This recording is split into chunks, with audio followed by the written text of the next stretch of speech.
Imagine a moment when war does not begin with a declaration. It begins with a message. On a quiet Saturday, the United States unleashed more than 90 precision strikes across Syria, not to conquer territory, not to topple a government, but to send a warning. This was retaliation, a response to the killing of American soldiers, and a reminder that, in Washington's eyes, distance no longer offers protection. I want you to pause here, because this is not just about airstrikes or fighter jets. It is about how power is exercised in a fractured world. When President Donald Trump authorized Operation Hawkeye Strike, the message was blunt: harm us, and we will find you anywhere. But here is the deeper question. If this is not the beginning of a war, as US officials insist, then what exactly is it the beginning of? Stay with me, because to understand this moment, we must first understand how Syria became the perfect stage for vengeance without war. Look closely at what is happening here. This strike is not about defeating the Islamic State once and for all. That ambition collapsed years ago. What we are seeing instead is a shift in how the United States defines success. Victory is no longer measured in territory held. It is measured in deterrence restored. Syria today is not a country in the traditional sense. It is a vacuum, a space where authority is fragmented, borders are porous, and armed groups survive by adaptation. In that environment, Islamic State does not need to rule cities. It only needs opportunity. And every collapse of order creates one more opening. Washington understands this, which is why Operation Hawkeye Strike was designed to be precise, fast, and limited. Punish, signal, resolve, leave. But this raises a dangerous paradox. If strikes deter attacks today, yet leave the underlying chaos untouched, what happens tomorrow? To answer that, we must go back to how Syria reached this fragile moment, and why the fall of one regime did not bring peace, but something far more unstable. To understand this moment, we have to rewind the clock. Not to the airstrikes, not even to the Islamic State. We have to return to a country that spent 13 years at war with itself. A civil war that hollowed out institutions, exhausted society, and normalized violence. When Bashar al-Assad's regime collapsed in December 2024, the war ended on paper. But the state did not recover. Power fractured instead. A new leadership emerged from a rebel movement. Control was consolidated in name, but legitimacy, borders, and security remained fragile. This is the pattern history repeats. When regimes fall faster than institutions can be rebuilt, order does not return. It dissolves. Groups like Islamic State thrive in that gap, not because they are strong, but because the system around them is weak. Even after years of losses, IS adapted. Smaller cells, fewer fighters, more patience. By 2025, Syria had become something dangerous again.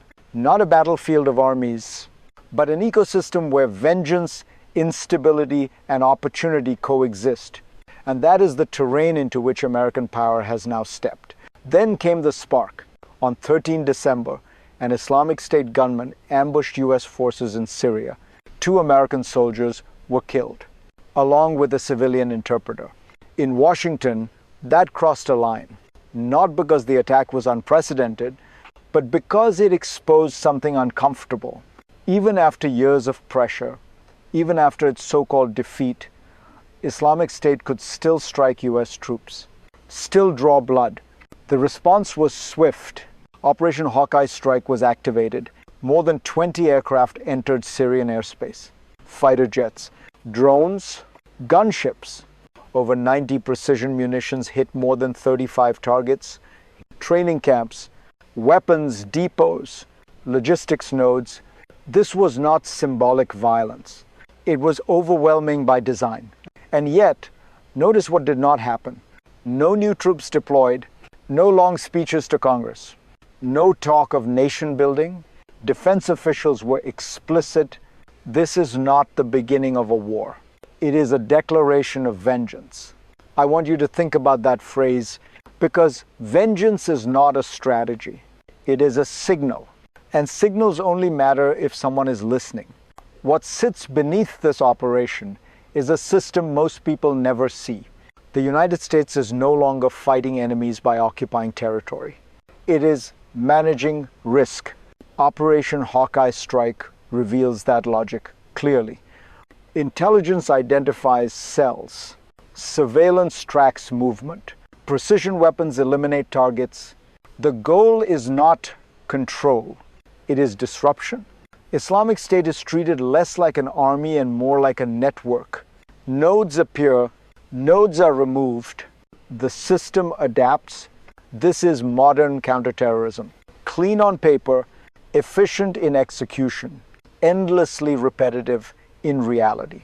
Because every strike solves a tactical problem and leaves a strategic one untouched.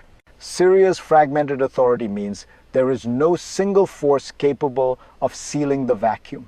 No institution strong enough to prevent regrouping.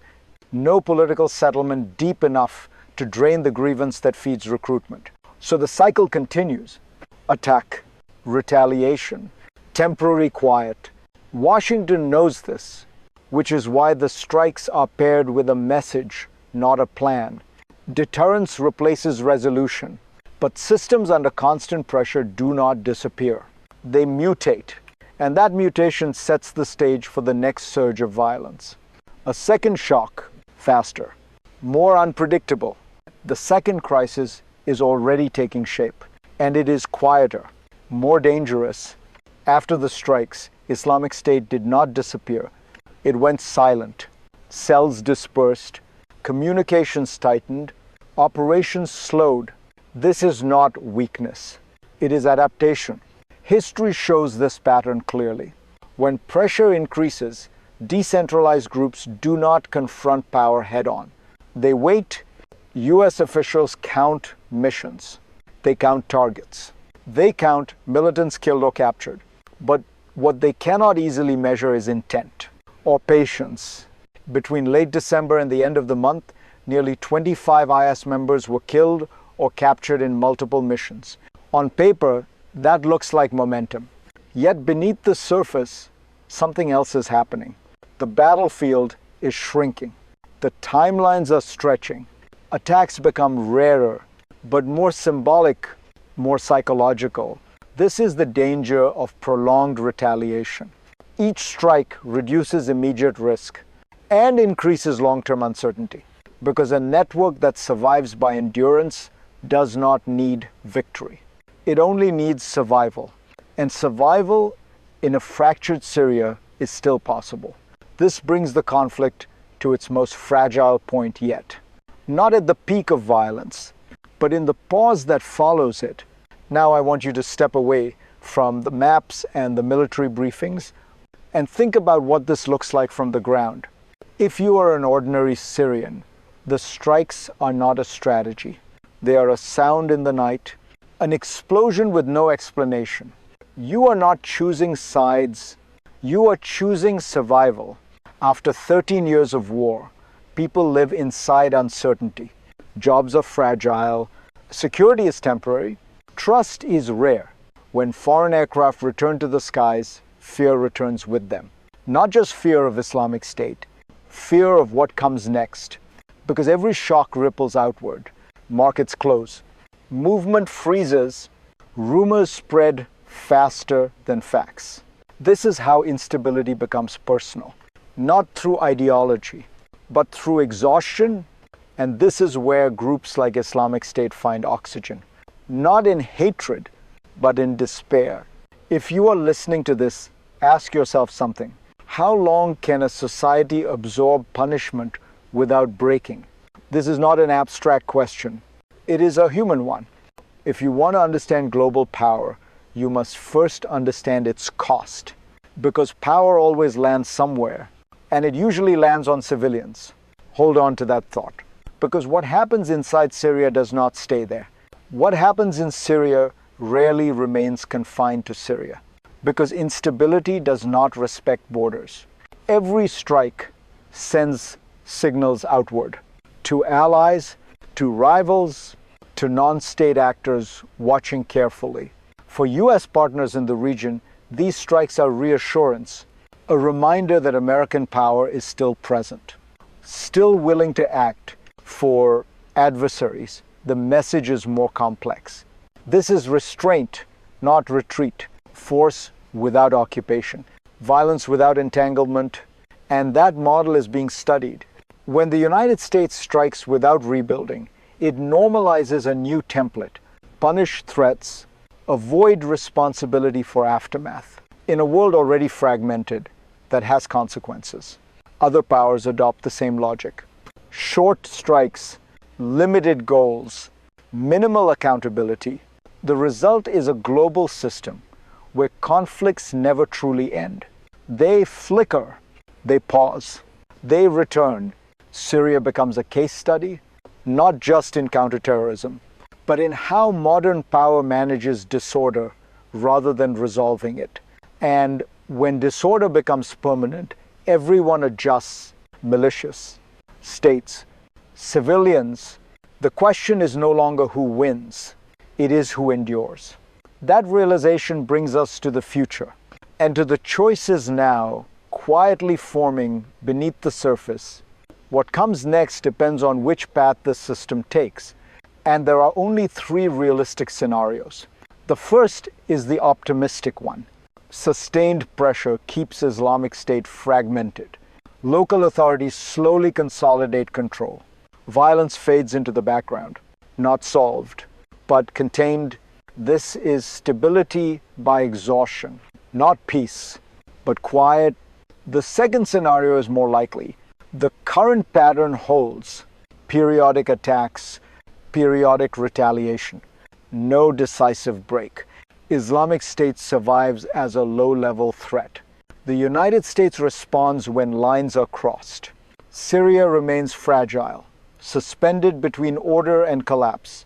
This is managed instability, a system designed to prevent catastrophe, not progress. Then there is the third scenario, the dangerous one. A major attack succeeds. The signal fails.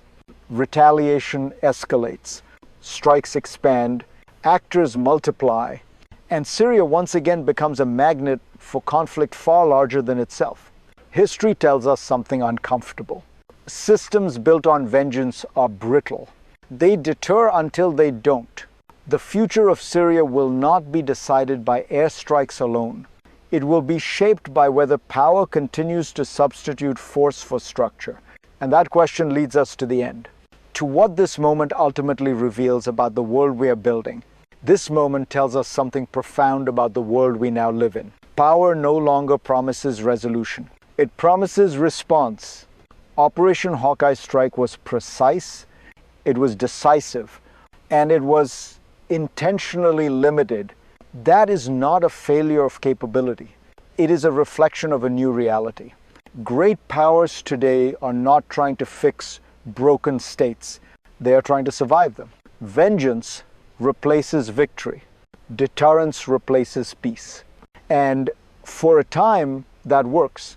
Until it doesn't, because systems held together by force alone eventually test their limits. Not with declarations, but with surprises. If you take one lesson from this story, let it be this: stability without structure is temporary, and power without responsibility always returns a bill. Syria is not just a battlefield. It is a warning. If this analysis helped you see the world more clearly, stay with me, because the next chapter is already forming, and it will force us to ask an even harder question. What happens when retaliation becomes the default language of global order? That is where this conversation continues.